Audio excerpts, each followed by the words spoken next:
الحمد لله الرؤوف الرحمن الكريم المنان بلغنا شهر رمضان، وأسأله سبحانه وتعالى أن يعيننا فيه على الإحسان، وأن يعملنا في شهر رمضان ونحن في أمن وإيمان وعافية في الأبدان، وأشهد أن لا إله إلا الله وحده لا شريك له وعد المتقين بالجنان، وجعل من أبوابها بابا للصائمين يقال له الريان، وأشهد أن محمدا عبده ورسوله خير مخلوق وأشرف إنسان صلى الله عليه وسلم ما تتابعت الشهور وتعاقب الجديدان، ورضي الله عن آله وأصحابه أهل العناية بالقرآن. أما بعد، فإن خير الحديث كتاب الله، وخير الهدي هدي محمد صلى الله عليه وسلم، وشر الأمور محدثاتها، وكل محدثة بدعة، وكل بدعة ضلالة، وكل ضلالة في النار. أعوذ بالله من الشيطان الرجيم. بسم الله الرحمن الرحيم. يا أيها الذين آمنوا كتب عليكم الصيام كما كتب على الذين من قبلكم لعلكم تتقون. عن ابن عمر رضي الله عنهما قال قال رسول الله صلى الله عليه وسلم: بني الإسلام على 5: شهادة أن لا إله إلا الله وأن محمد رسول الله، وإقام الصلاة، وإيتاء الزكاة، والحج، وصوم رمضان. رواہ البخاری. ہر قسم کی تعریف، حمد و ثنا، بڑائی، کبریائی، پاکیزگی، بزرگی اور برتری اللہ رب العالمین احکم الحاکمین کے لیے لائق و زیبا ہے، جس کے فضل و کرم اور جس کی مہربانی سے آج الحمدللہ ہم ماہ رمضان میں داخل ہو چکے ہیں، اور اسی کی مہربانی، اسی کی نعمتوں اور اسی کی جانب سے کیے ہوئے انعامات کی روشنی میں ہم اس کی بندگی اور اس کی عبادت اس ماہ کے اندر کر رہے ہیں۔ سبحان ما شانہ، سبحان اللہ و بحمدہ، سبحان اللہ العظیم۔ درود و سلام کا نزول ہو تمام انبیاء کرام علیہم الصلاۃ والتسلیم پر، جنہیں اللہ رب العالمین نے دنیا والوں کی جانب بھیجا، خصوصاً میرے اور آپ کے آخری نبی احمد مجتبیٰ محبوب کبریا محمد رسول اللہ صلی اللہ تعالی علیہ وعلی آلہ واصحابہ وبارک وسلم پر، کہ جنہیں اللہ رب العالمین نے ساری کائنات والوں کے لیے نبی اور رسول بنا کر بھیجا، اور جن کے ذریعے دنیا اور آخرت کی کامیابی کے سارے راز اور تمام مسائل کو اللہ رب العالمین نے دنیا والوں کے سامنے پیش کیا۔ اللہم صلی علی محمد وعلی آل محمد وبارک وسلم۔ عزیزان محترم، بزرگوں، نوجوان ساتھیوں اور اسلامی ماں اور بہنوں، سب سے پہلے اللہ رب العالمین کا بے پناہ شکر و احسان ہے کہ اللہ رب العالمین کی توفیق سے ہم اس ماہ عظیم میں داخل ہوئے بھی ہیں، اور اس کے روزے اور اس کی عبادات کے اندر مگن بھی ہیں۔ یہ سب اللہ رب العالمین کا کرم اور اس کی نعمت اور اس کا فضل ہے۔ جہاں تک معاملہ ماہ رمضان کے احکامات کا، مسائل کا ہے، الحمدللہ ہم میں سے اکثر لوگ سارے مسائل کو، سارے احکامات کو اچھی طرح جانتے ہیں، لیکن اللہ کے نبی صلی اللہ علیہ وسلم کا معمول تھا کہ اللہ کے نبی صلی اللہ علیہ وسلم ماہ رمضان کے آنے کے وقت یا تو شعبان کے آخری جمعہ میں یا پھر ماہ رمضان میں ماہ رمضان کے متعلق اس کے احکامات کو اور اس کے مسائل کو اپنے اصحاب کے درمیان میں دوبارہ سنایا کرتے اور اس کی یاد دہانی کروایا کرتے تھے۔ اسی مناسبت سے میں نے آج کے خطبہ جمعہ کے اندر ماہ رمضان کے ہی مختصر مسائل اور اس احکامات کے تعلق سے میں نے آپ کے اپنے عنوان کو منتخب کیا، تاکہ انہی مسائل کو اور انہی باتوں کو دہرایا جائے، تاکہ اچھی طرح سے وہ تمام چیزیں ہماری یادداشت میں جو ہے آ سکیں۔ سب سے پہلے اللہ رب العالمین کا فرمان، اللہ تعالیٰ نے فرمایا: یا ایھا الذین آمنوا کتب علیکم الصیام کما کتب علی الذین من قبلکم لعلکم تتقون۔ ماہ رمضان کی فرضیت، ماہ رمضان کے روزوں کی اہمیت کا تذکرہ اللہ رب العالمین نے اسی آیت کریمہ کے اندر نازل فرما دیا۔ کہا کہ اللہ رب العالمین نے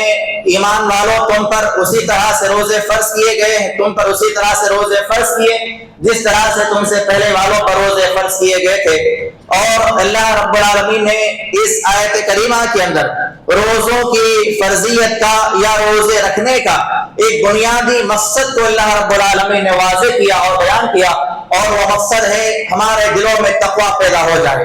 اللہ رب العالمین کا ڈر ہمارے دلوں میں پیدا ہو جائے، اللہ رب العالمین کا خوف ہمارے دلوں میں پیدا ہو جائے، اللہ رب العالمین کا جب ذکر آ جائے ہمارے دل کانپ اٹھیں، جیسا کہ اللہ رب العالمین نے ایمان والوں کی صفت کو بیان فرمایا۔ سورہ انفال میں اللہ رب العالمین فرماتا ہے انما المؤمنون الذين اذا ذكر الله وجلت قلوبهم واذا تليت عليهم آياته زادتهم ایمانا وعلى ربهم يتوکلون۔ ایمان والوں کا وصف یہ ہے، ایمان والوں کی صفت یہ ہے کہ جب ان کے سامنے اللہ کا ذکر کیا جاتا ہے تو ان کے دل اللہ کی یاد سے کانپ اٹھتے ہیں۔ وجلت قلوبهم واذا تليت عليهم آياته، اور جب ان کے سامنے رب کے کلام کی آیتوں کو پیش کیا جاتا ہے تو ان کے ایمان میں اضافہ ہو جاتا ہے۔ وعلی ربہم یتوکلون، اور وہ اپنے پروردگار پر توکل کرنے والے، بھروسہ کرنے والے ہوتے ہیں۔ تو اسی کا نام تقویٰ ہے، اسی کا نام اللہ کا ڈر ہے، اسی کا نام اللہ کا خوف ہے۔ جہاں قرآن مجید کی آیات کے پڑھنے کے بعد ہمارے ایمان میں اضافہ ہو جاتا ہے، جہاں اللہ رب العالمین کا نام آ جانے کے بعد، اللہ کا ذکر کے آ جانے کے بعد ہمارے دلوں میں کپ کپی طاری ہو جاتی ہو، ہمارے جسم لرزا جاتے ہیں، یہی اصل میں تقوی کا نام ہے، اور اسی کا نام تقویٰ اور پرہیزگاری ہے۔ اور یہی تقویٰ پیدا کرنے کے لیے اللہ رب العالمین نے ہر سال ایک مہینے کو مقرر کیا جس میں ہم روزوں کے ذریعے، نمازوں کے ذریعے، تلاوت قرآن کے ذریعے، ذکر اذکار کے ذریعے، دعاؤں کے ذریعے، نوافل کے ذریعے، فرائض کے ذریعے، صدقات و خیرات کے ذریعے اللہ رب العالمین کا تقویٰ حاصل کرتے ہیں اور اس کا قرب حاصل کرنے کی کوشش کرتے ہیں۔ تو ماہ رمضان کا بنیادی پیغام ہے ہمارے دلوں میں تقویٰ آ جائے، تقویٰ آئے گا ریاکاری دور ہو جائے گی، تقویٰ آئے گا اللہ کا ڈر خود بخود دل میں پیدا ہو جائے گا، تقویٰ آ جائے گا سارے گناہوں سے ہم اجتناب کرنے والے بن جائیں گے، اللہ کا ڈر، اللہ کا تقویٰ دلوں میں پیدا ہو جائے گا، ہم منکرات سے بچنے والے بن جائیں گے۔ اگر دلوں میں تقویٰ پیدا ہو جائے گا تمام معروف کاموں میں ہم سبقت لینے والے بن جائیں گے۔ اچھے کاموں میں سبقت لینا، اچھے کاموں میں آگے بڑھنا، یہ تقوی والوں کی نشانیاں ہے، اور تمام منکرات سے، تمام فحش کاموں سے، تمام گناہ کے کاموں سے بچے رہنا، یہ تقوی والوں لوگوں کی نشانیاں اور ان کی پہچان اور ان کی علامت ہے۔ اسی طرح اللہ کے رسول صلی اللہ علیہ وسلم نے فرمایا، بڑی مشہور حدیث ہے، حضرت عبداللہ بن عمر رضی اللہ تعالیٰ عنہما اس حدیث کے راوی ہیں، اللہ کے رسول صلی اللہ علیہ وسلم فرماتے ہیں کہ اسلام کی بنیاد 5 چیزوں پر رکھی گئی ہے۔ سب سے پہلے اللہ رب العالمین کے تعلق سے اس بات کی گواہی دینا کہ اللہ کے علاوہ کوئی سچا معبود نہیں ہے اور محمد رسول اللہ صلی اللہ علیہ وسلم اس کے رسول ہے۔ اسی طرح نماز قائم کرتے رہنا، زکوٰۃ کا ادا کرنا، حج بیت اللہ کا فریضہ انجام دینا، اور ساتھ ہی ساتھ ماہ رمضان کے روزے رکھنا۔ اگر کوئی آدمی ماہ رمضان کے روزوں کے تعلق سے اس کا انکار کرتا ہے، یا تو انکار اپنی زبان سے کھلم کھلا کر دے یا تو عمل کے ذریعے انکار کر دے، تو وہ دونوں صورتوں میں آدمی اسلام کے دائرے سے خارج ہو جاتا ہے۔ بعض ایسے مسلمان ہیں جو روزوں کا انکار تو نہیں کرتے، جو رمضان کے روزوں کا انکار اپنی زبان سے نہیں کرتے، لیکن ان کے عمل سے اس بات کا ثبوت ملتا ہے کہ یہ ماہ رمضان کے روزوں کو نہیں مانتے ہیں۔ کتنے ایسے مسلمان ہیں، کتنے ایسے نوجوان مرد ہیں، کتنے ایسے نوجوان عورتیں ہیں جو ماہ رمضان میں جو ہے جن کے ایام میں کھاتے اور پیتے ہیں اور ان کے پاس کسی قسم کا کوئی عذر نہیں ہوتا ہے۔ اگر کسی کے پاس عذر شرعی ہے، اگر کوئی بیمار ہے، اگر کوئی مسافر ہے، اگر کوئی بوڑھا ہے، اس کے لیے اللہ رب العالمین نے رخصتیں بیان فرمائی ہے، لیکن بلا عذر شرعی روزہ ترک کر دینا یہ بہت بڑا گناہ ہے، اور ایسا کرنے والا حقیقت میں جو ہے ماہ رمضان کے روزوں کا انکار کر رہا ہے۔ اور دین اسلام کے 5 جو بنیادی ارکان ہیں اس میں سے ایک رکن کا انکار کرنے والا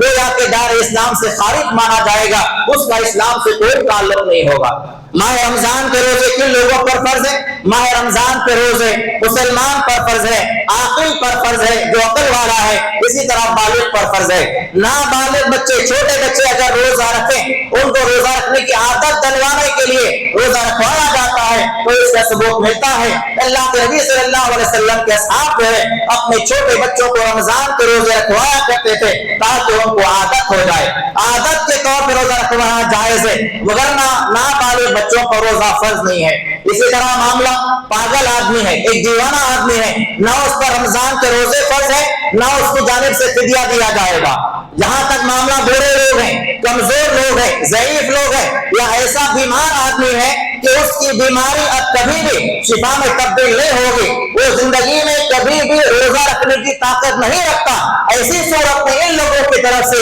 فدیہ ادا کیا جائے گا۔ ہمارے پاس عجیب رواج نکلا ہے، خصوصیت کے ساتھ خواتین کے اندر یہ باتیں بڑی عام ہیں کہ بعض خواتین جو ہے ماہ رمضان میں ولادت کے جو ہے ایام میں گزرتی ہیں، نفاس ان کے لیے ہوتا ہے، نفاس کا دور چلتا رہتا ہے، یا تو ان کے بچے چھوٹے ہوتے ہیں، جو پلانے والی عورتیں ہوتی ہیں، یا تو بعض عورتیں حمل سے ہوتی ہیں۔ یہ ساری صورتوں میں جو رمضان کے روزے ان کے چھوٹ جاتے ہیں، اور کسی عورت کے 20 روزے چھوٹ گئے، کسی کے 15 چھوٹ گئے، کسی کے پورے 30 روزے چھوٹ گئے، یہ سمجھا جاتا ہے کہ ماہ رمضان کے بعد جو ہے فدیہ ادا کر دیا جائے۔ 30 روزوں کی طرف سے 20 روزوں کی طرف سے اگر فدیہ ادا کر دیا جائے گا تو رمضان کے روزے کی جو ہے فرضیت ادا ہو جائے گی۔ یہ معاملہ ان لوگوں کے لیے ہے جو ہمیشہ کے لیے کمزور ہیں، جو ہمیشہ کے لیے ضعیف ہیں، اب رمضان ہو یا غیر رمضان ہو کسی بھی صورت میں ان کے روزہ رکھنا مناسب نہیں ہے، ان لوگوں کے لیے فدیہ ہے۔ جو لوگ رمضان کے بعد روزہ رکھ سکتے ہیں، آسانے والے ایام میں روزہ رکھ سکتے ہیں،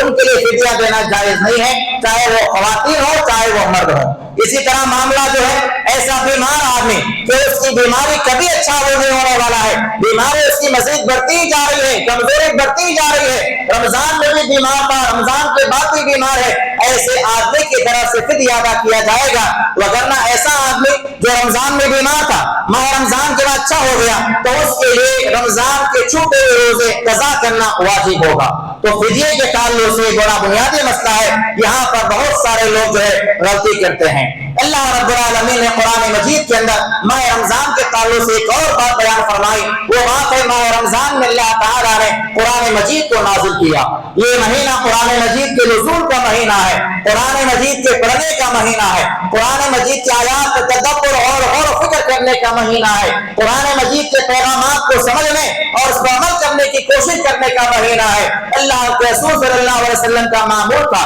کہ اللہ کے نبی صلی اللہ علیہ وسلم ہر سال ماہ رمضان میں ایک مرتبہ قرآن کا دور کر کے دیا کرتے تھے، اور جس سال آپ کا آخری رمضان رہا اس سال اللہ کے نبی صلی اللہ علیہ وسلم نے 2 مرتبہ قرآن مجید کا دور کیا۔ تو قرآن مجید کثرت کے ساتھ ماہ رمضان میں پڑھنا چاہیے، کثرت کے ساتھ قرآن کی تلاوت ہونی چاہیے، کثرت کے ساتھ قرآن مجید کے احکامات پر، اس کے مسائل پر اور اس میں پائے جانے والے پیغامات پر غور و فکر کرنا چاہیے۔ اللہ کے نبی صلی اللہ علیہ وسلم نے شاہ فرمایا، صحیح بخاری کی روایت ہے، اذا دخل رمضان فتحت ابواب الجنہ وغلقت ابواب جہنم وسلسلت الشیاطین۔ جب ماہ رمضان داخل ہو جاتا ہے تو اللہ رب العالمین کی طرف سے جنت کے سارے دروازے کھول دیے جاتے ہیں اور جہنم کے سارے دروازے بند کر دیے جاتے ہیں، اور سرکش شیاطین کو اللہ تعالیٰ قید کر دیتا ہے۔ اسی طرح رمضان کی فضیلت میں، رمضان کی اہمیت میں ایک اور اہم ترین بات یہ ہے کہ اللہ تعالیٰ ماہ رمضان کی ہر رات لوگوں کو جہنم سے آزاد کرتا ہے۔ جہنم سے آزادی یہ بہت بڑا جو ہے کامیابی والی بات ہے، جہنم سے آزاد ہو جانا یہ انسان کے لیے بہت بڑی کامیابی ہے۔ اللہ رب العالمین نے فرمایا کہ قیامت کے دن کون کامیاب ہوگا؟ رب تعالیٰ فرماتا ہے فَمَنْ زُحْزِحَ عَنِ النَّارِ وَأُدْخِلَ الْجَنَّةَ فَقَدْ فَازَ، جو قیامت کے دن جہنم سے بچا لیا جائے، جنت میں داخل کر دیا جائے تو یقین کہ وہ بہت بڑی کامیابی اس نے حاصل کر لی۔ تو ماہ رمضان میں اللہ تعالیٰ ہر رات لوگوں کو جہنم سے آزاد کرتا ہے، جیسا کہ صحیح ابن ماجہ کی روایت ہے، اللہ کے نبی صلی اللہ علیہ وسلم نے فرمایا اذا كانت اول ليلة من رمضان صفدت الشياطين، جب رمضان کی پہلی رات آتی ہے تو اللہ رب العالمین شیاطین کو قید کر دیتا ہے، ومرضت الجن، تمام جنات کو جکڑ دیا جاتا ہے، وغلقت ابواب النار، تمام جہنم کے دروازے بند کر دیے جاتے ہیں، فلم یفتح منها باب، پورا رمضان جہنم کا ایک دروازہ بھی نہیں کھولا جاتا، وفتحت ابواب الجنہ، جنت کے سارے دروازے کھول دیے جاتے ہیں، فلم یغلق منها باب، ایک دروازہ بھی جنت کا ماہ رمضان میں بند نہیں کیا جاتا، ونادى مناد یا باغی الخیر، اور ایک آواز لگانے والا آواز لگاتا ہے، اے خیر کے طلب کرنے والے آگے بڑھ، وَيَا بَاغِيَ الشَّرِّ أَقْصِرْ، اور اے برائی کے چاہنے والے رک جا، وَلِلَّهِ عِتْقَاءٌ مِّنَ النَّارِ، اور اللہ تعالیٰ لوگوں کو جہنم سے آزاد کرتا ہے، وَذَلِكَ فِي كُلِّ لَيْلَةٍ، اور یہ معاملہ ہر رات ہوتا ہے، رمضان کی ہر رات اللہ کی طرف سے ایک پکارنے والا پکارتا ہے، اے بھلائی کے چاہنے والے بھلائی کے معاملات پہ آگے بڑھ، اے برائی کے چاہنے والے برائی کو اختیار کرنے والے اپنے برے عمل سے رک جا، اجتناب کر، اور اللہ تعالیٰ ہر رات ماہ رمضان کے اندر جو ہے لوگوں کو جہنم سے آزاد کرتا ہے، جس طرح اللہ کے نبی صلی اللہ علیہ وسلم نے فرمایا، روزے کے تعلق سے اللہ کے نبی فرماتے ہیں الصیام جنۃ من النار، کہ روزہ جو ہے جہنم سے بچاؤ کا ذریعہ ہے، لہذا ماہ رمضان کا کوئی لمحہ جو ہے ضائع نہ ہونے دے، خصوصیت کے ساتھ یہ مہینہ دعاؤں کا مہینہ ہے، اللہ کے نبی صلی اللہ علیہ وسلم اور اصحاب کا یہ صحابہ کرام کا یہ عمل تھا کہ اس ماہ میں کثرت کے ساتھ دعائیں کیا کرتے تھے، ہمارے پاس صرف افطار سے 5-10 منٹ پہلے دعا کرنے کا رواج ہے، یہ غلط معاملہ ہے، پورا رمضان پورا دن اس کی پوری راتیں دعاؤں کی قبولیت کے اوقات ہے، ایسا کوئی لمحہ ماہ رمضان کا نہیں ہے جو دعا قبول ہونے کا نہ ہو، افطار سے پہلے تو یہ وقت ہے، اللہ کے نبی صلی اللہ علیہ وسلم نے اس کا تذکرہ کیا ہے، لیکن خاص اسی وقت کو متعین کر لینا، باقی پورے دن میں جو ہے دعا نہ کرنا، اس سے دور رہنا، یہ بھی معاملہ غلط ہے، پورا رمضان کے پورے ایام، رمضان کی پوری راتیں، ہر لمحہ دعا قبول ہونے کا لمحہ ہے، ہر وقت دعا قبول ہونے کی جو ہے اوقات ہے، اسی لیے کوئی لمحہ ہمارا ضائع نہ ہونے پائے۔ آج ہم دیکھتے ہیں ہمارے دلوں میں انانیت ہے، ہمارے دلوں میں تکبر ہے، ہمارے دلوں میں جو ہے بے دینی ہے، ہمارے معاملات کے اندر بدعملی پائی جا رہی ہے، ہمارے معاملات پہ گمراہیاں ہیں، جہالتیں جلالتیں ہیں، یہ ساری چیزیں دور کیسے ہوگی؟ ایک آدمی سمجھتا ہے کہ ماہ رمضان آیا، میں نے رمضان کے روزے رکھ لیے، گمراہی دور ہو جائے گی، جہالت دور ہو جائے گی، بے دینی دور ہو جائے گی، بدعملی دور ہو جائے گی، جب تک اللہ رب العالمین سے ہدایت طلب نہ کی جائے گی اس وقت تک ہدایت نہیں ملتی ہے۔ اللہ رب العالمین نے قرآن مجید کے اندر اس بات کا تذکرہ کیا، اللہ کے نبی صلی اللہ علیہ وسلم نے اپنے کے اندر اس بات کا تذکرہ کیا کہ جو لوگ ہدایت مانگتے ہیں اللہ ان کو ہدایت دیتا ہے، ورنہ ایسے بے شمار لوگ ہیں جو کعبے کے سامنے موجود ہیں انہیں ہدایت نہیں مل رہی ہے۔ ابھی 10-12 دن پہلے کی بات ہے، میں طواف کیا، مکہ مکرمہ میں تھا، طواف کیا، طواف کرنے کے بعد جو ہے پیچھے آ کے میں 2 رکعت نماز پڑھا، طواف کی نماز پڑھنے کے بعد نماز کے دوران مجھے محسوس ہوا کہ میرے پیچھے بالکل پیچھے ایک 5-6 لوگوں کا گروپ موجود ہے اور وہ لوگ جو ہے عجیب عجیب قسم کی دعائیں کیے جا رہے ہیں بلند آواز سے، ایک آدمی بلند آواز سے دعا کر رہا ہے عربی زبان کے اندر اور باقی لوگ اس کے اطراف میں بیٹھے ہوئے ہیں۔ اب میں نماز میں مشغول رہا، نماز ختم ہونے کے بعد میں نے محسوس کیا کہ جیسے ہی دعا ختم ہو گئی وہ جتنے 4-5 لوگوں کا گروپ تھا ان لوگوں نے زور سے جو ہے صلی اللہ علیہ وسلم وغیرہ ایسے کچھ کلمات کہے، میں سمجھ گیا کہ یہ کون لوگ ہیں۔ اس کے بعد میں نماز ختم ہونے کے بعد دعا میں مشغول رہا، میں دعا کر رہا ہوں، میرے بالکل بازو میں اب وہ آدمی نماز پڑھنے کے لیے کھڑا ہوا ہے، پتہ نہیں احرام کے چادر میں تھی یا اس کا جو بیٹ تھا احرام کا اس کے اندر سے ٹھیکری نکالتا ہے، مٹی کی جو ٹھیکری ہے کچھ اس طرح مٹی کا جو ہے چھوٹا سا پتھر ہے وہ نکالتا ہے اور رکوع کیا، ساری چیزیں ہو گئی، سجدے میں جیسے ہی گیا میں نے آواز سنی، اچانک جو ہے مطاف میں آواز آ رہی ہے، ایک قسم کی آواز آئی، میں نے دعا کرتے کرتے دیکھا تو ایک مٹی کی چھوٹی سی جو ہے ٹھیکری ہے اور اس پر وہ سجدہ کر رہا ہے۔ اب آپ بتائیے کعبۃ اللہ کے مقام اور اس مقام سے زیادہ پاکیزہ مقام دنیا میں کون ہو سکتا ہے؟ ایسے مقام پہ جانے کے بعد بھی لوگوں کو ہدایت نہیں ملتی ہے۔ میں نے فوری ہدایت کی دعا کی، بازم والے صاحب کھڑے ہوئے تھے، میں سیدھے کھڑا ہوا، ان کو بتایا دیکھیے ٹھیکری لے کے دعا پڑھ رہا ہے، نماز پڑھ رہا ہے، سجدہ کر رہا ہے، انہوں نے بھی دعا کی اور کہا کہ اللہ اس کو ہدایت دے دے۔ تو ایسے ایسے معاملات ہیں، ہدایت جو ہے عمل سے نہیں ملتی ہے، ہدایت اللہ سے مانگنے سے ملتی ہے۔ تو یہ ماہ رمضان پورا ہمیں اس بات کا درس دیتا ہے کہ کثرت کے ساتھ اللہ سے مانگا جائے، اللہ کے سامنے دعائیں کی جائے، ہدایت کے تعلق سے، گمراہی دور ہونے کے تعلق سے، ہمارے ایمان کے ساتھ عمل کے اندر جو ہے بڑھوتری ہونے کے تعلق سے، ایمان کی سلامتی کے تعلق سے، عقیدے کی سلامتی کے تعلق سے، ایسی بہت ساری باتیں ہیں۔ کن کن باتوں کو بیان کیا جائے، کن کن باتوں کو چھوڑا جائے، ہم اس مختصر وقت میں جو ہے بیان کرنا ہمارے لیے کافی جو ہے نہیں ہے۔ ماہ رمضان کے مسائل کے اندر ساری مسائل، ساری باتیں ہم اچھی طرح جانتے ہیں۔ سحری کے مسائل، افطار کے مسائل اور دیگر جو مسائل ہیں، یہ ساری باتوں سے الحمدللہ ہم اچھی طرح سے واقف ہیں۔ تو بہرحال یہ ساری جو ہے مختصر سی باتیں میں نے آپ حضرات کے سامنے بیان کی ہیں۔ اگر کوئی مسئلہ، اگر کوئی بات کسی کو نہ معلوم ہے تو انشاءاللہ جمعہ کے بعد ہو یا کبھی بھی ہو، ہم آپ کے لیے جو ہے موجود ہیں۔ آپ کبھی بھی کسی وقت جو ہے رمضان کے تعلق سے، مسائل کے تعلق سے، اس کے احکامات کے تعلق سے ہم سے دریافت کریں، یا شہر کے اندر جو بھی علماء موجود ہیں الحمدللہ وہ سارے علماء آپ کی رہنمائی کے لیے ہمیں ہمہ وقت جو ہے موجود رہیں گے۔